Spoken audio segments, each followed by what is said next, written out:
Après ce détour par l'acte créateur de Dieu, la question de départ se pose de manière forcément nouvelle. Donc, ce que Dieu a attelé ensemble, que l'homme ne sépare, Marc 19. Si un homme partage avec une femme la même humanité, alors il ne peut exercer sur elle le pouvoir de renvoi.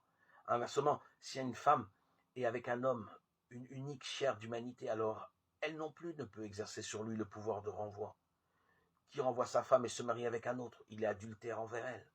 Et si elle renvoie son mari et se marie avec un autre, elle est adultère envers lui. Marc 10, 11, 12. On fait souvent remarquer que cette originalité de l'évangile de Marc vient de ce qu'il était destiné à un milieu culturel où le droit romain autorisait également la répudiation d'un homme par une femme. Pour éclairante que soit cette remarque, elle ne rend pas compte de la dynamique que Jésus attache au chemin à faire derrière lui. Dans l'évangile de Matthieu, Jésus clôt ainsi le débat, qui renvoie sa femme, sauf en cas de concubinage, et se marie avec une autre. Il est adultère. Marc 19, 9. Matthieu 19, 9. L'acte posé par l'homme est déclaré illégitime et il est moralement qualifié de faute. C'est un adultère. Dans l'évangile de Marc, en revanche, Jésus jette en avant de notre humanité sexuée la nouveauté d'une fraternité qui attelle ensemble l'homme et la femme.